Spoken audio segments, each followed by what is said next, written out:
Guys, good afternoon. Welcome back sa aking YouTube channel. For today's video, check natin ang 2025 Honda HR-V 1.5 RS eHEV CVT Sun Khaki Pearl.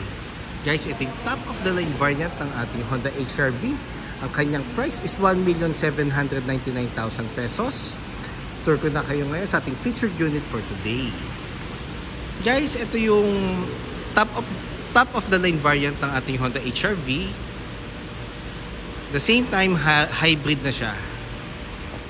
Not unlike yung previous model kasi na naka-turbo engine. At the same time, sobrang limited na units na nilabas nun. Naalala ko, may client ako 1 year bago ko siya nabigyan na unit nung previous na turbo engine na top of the line na RS. Ngayon, ang top of the line na natin is hybrid na. Ang difference lang from the present hybrids natin, naka 1.5 engine siya. Dito na tayo sa front portion, guys. Naka LED headlights with daytime running lights. Sequential na rin ang kanyang parking lights, guys. Naka LED fog lamps.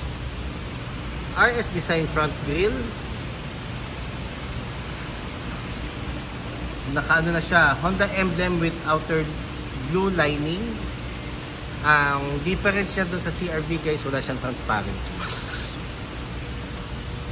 Nakado tayo, guys, naka RS design lower front bumper.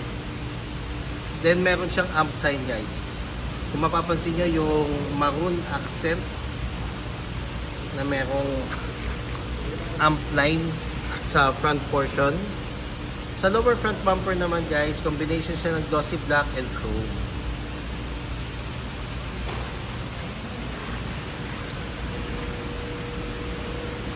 Kaka-launch lang nito, guys. Nito lang, magwa 1 week pa lang siya. So, napaka-fresh niya pa sa market. And limited pa yung units. Pero eventually, pag may go signal na i-launch yung HR-V, may mga units naman tayo on hand sa planta. Regarding naman sa engine, guys, hybrid na siya. Dalawa ang ating engine, isang electric and isang motor engine. Meron tayong 129 horsepower and 253 Newton meters of torque. Front wheel drive. Ang technology nito, guys, it's more on electric motor muna ang magpa-function. And pag kailangan na ng additional speed or power ng ating Honda HR-V, tsaka na magbaback up si motor engine. Yun yung ang maganda dito, kaya napaka fuel efficient niya. Ito na yung next technology ng ating mga sasakyan dito sa Philippines.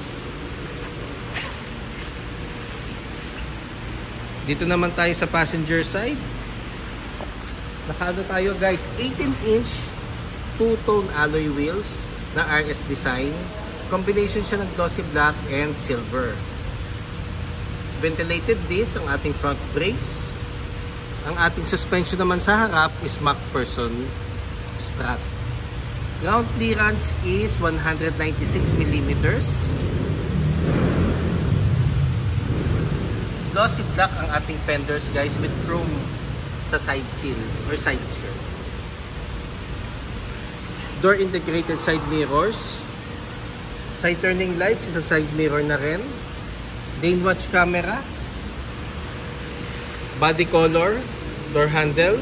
Sa front doors, meron na rin siyang smart entry. Ang ating pillars naman, guys, is matte black.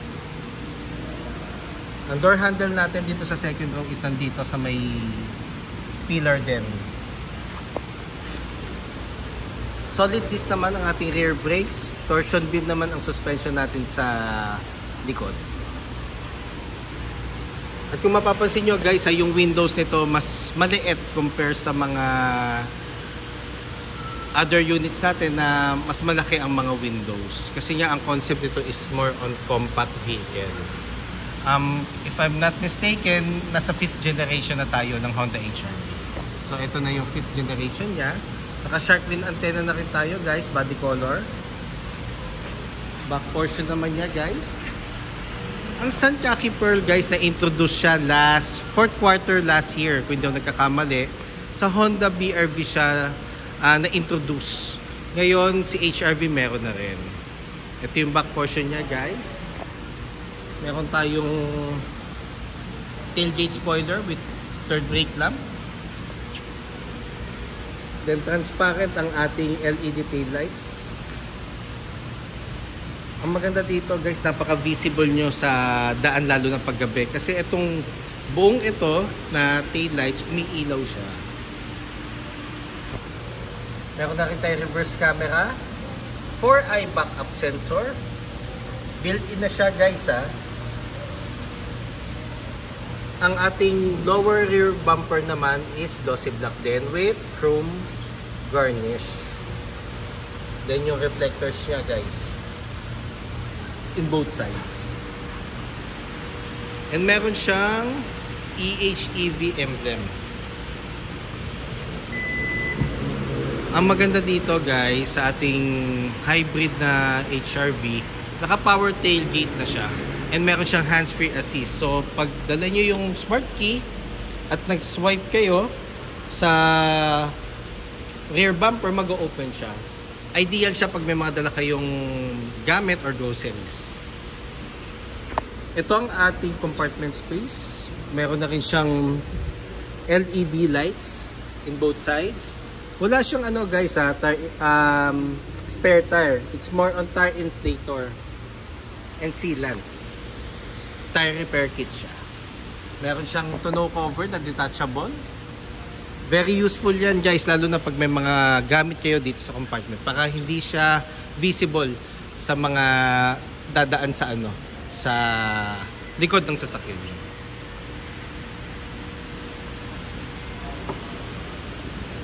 Passengers, driver side naman tayo guys. Actually, ang na-notice ko, it's more on kahit yung ibang brands, more on pastel colors na sila. It's more on a unique approach para sa market.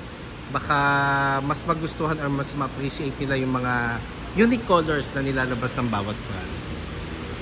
Fuel tank capacity is 40 liters. Dito tayo sa door panel natin sa second row. Combination siya na urethane, leather with red stitches and red accent.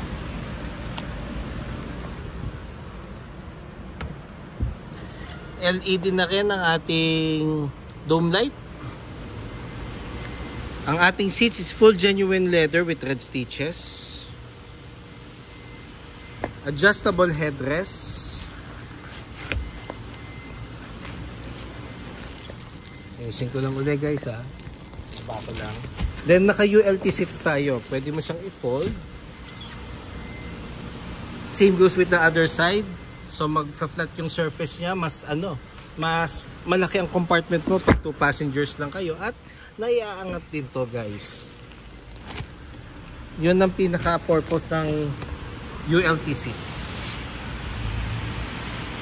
Additional additional compartment para just in case meron kayong mga vertical na gamit na dadalhin, magkakasya pa rin siya. Sa middle section naman meron tayong aircon vent with dalawang charging port na Type-C. Black na rin ang ating ceiling guys.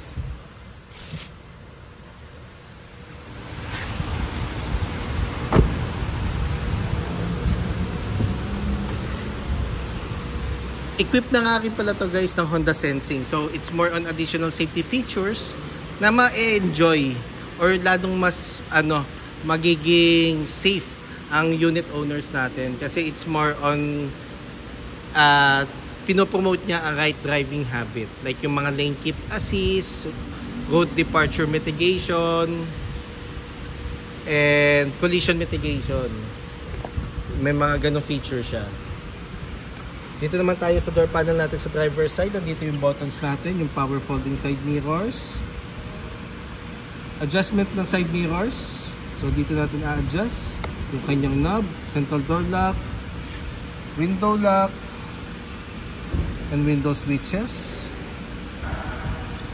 Ang surroundings ito or accent nito is glossy black, guys. Ang seats natin sa front is naka power seats na yung driver side, guys.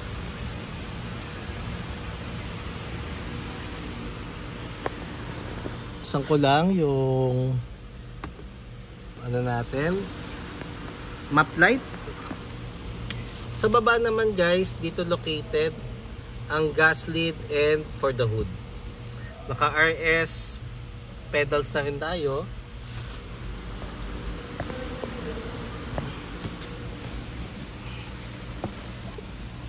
Pasok lang ako, guys, ha. Ang ating steering wheel is tilt and telescopic. Pwede ko i-forward and back papunta sa akin or palayo sa akin, then up and down. So pag na kuha mo na yung position na comfortable ka sa steering wheel, dito mo na siya ilalak.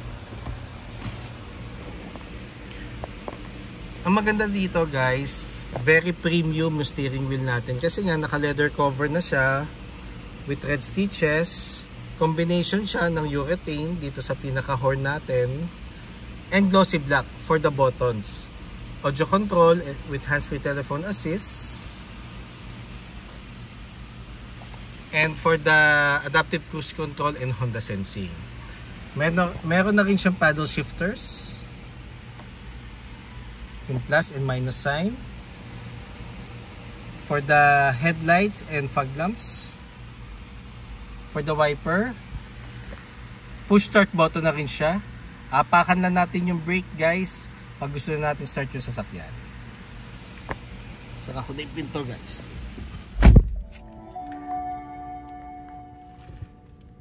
Welcome welcome symbol natin every time na isasara na natin ang ating pinto. So start ko lang, guys, ha. Ang ano sa HEV, guys, pag in-start mo kala mo hindi siya naka-start talaga. And yung vibration ng engine hindi mo mapapansin. Napakatahimik. Hindi pa siya underpower, guys, hindi siya underpower for a 1.5 engine. Kasi nga, ang pinopromote kasi talagang dito is yung fuel efficiency. And pag kailangan mo na siya ng additional power, meron siyang motor engine na pang backup. So, isa sa mga best choices natin ngayon ang bumili ng Honda HR-V. Then sa panel natin, guys, combination siya ng digital and analog. Colored na siya, guys. Touchscreen audio unit with Apple CarPlay and Android Auto Ready. Wireless na siya, guys. Ang maganda dito, naka-mount na siya. Not unlike yung previous model kasi it's more on box type. And meron na rin siyang Honda Connect. Ang purpose nun is to be more accessible ang clients through cellphone naman, guys. So may notifications ka regarding sa PMS. Pwede mo siyang i-start or open yung aircon. So napaka high-tech na. High-tech na, hindi high-tech na ang technology talaga ng mga sasakyan ngayon. Dashboard natin, guys, urethane and leather. Hazard. Aircon buttons natin. Dual zone air conditioning ang hybrid, guys. Ito yung fan. Thermostat is dual zone. Sa baba, meron tayong portion dito for the cellphone or wallets. Meron tayong port dito, which is yung universal size. For mirroring. And for charging naman is Type-C. Meron na siyang wireless charger port. Sa transmission natin, meron siyang glossy black na na surroundings or trimmings. Then shift knob natin is leather cover na with red stitches. May clutch siya, guys, dito. Park, reverse, neutral, drive, and B. Ang B is more on regenerative braking, guys. So gene-generate niya ang pag-charge uli ng battery. Lalo na pag pa-downhill, guys, doon yung siya gagamitin yung B. Para ma-maximize niya yung pag-charge ng battery ng sasakyan. Meron tayong drive mode, eco, normal, and sports mode. Hill descent control, gagamitin mo siya pag pa-downhill din guys, pag ayaw mong gumamit ng brake. Magsa-self-adjust yung ikot ng gulong pag pababa. More on mga 3 to 5 kilometers per hour. Pero pag bumalik ka sa flat terrain guys, automatic magdi-disengage yung hill descent control. Electronic park brake, gagamitin mo na siya pag magpa-park na matagal or off mo na yung engine. Brake hold, pag stop and go ka sa traffic, ito magiging handbrake mo. Meron kang 2 cup holders. Ito yung susi natin guys. Every time na magta-turn over tayo, laging dalawa yan. So ingatan lang natin guys kasi medyo pricey talaga siya. Armrest natin with leather na with red stitches. Console box, glove box,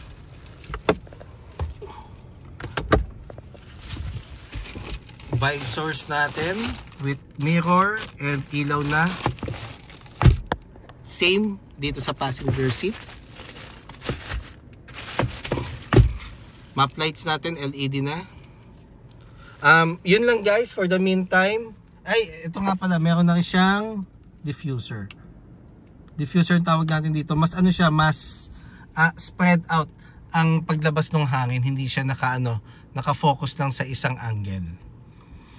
So guys, just in case gusto niyo makita ng actual yung unit or any units, cash discounts, low down payments, parts inquiries, service appointments, or even bank display for our bank partners, feel free to call or text 0906-386-8937 or visit me at 598 EDSA Balintawak, Caloocan City.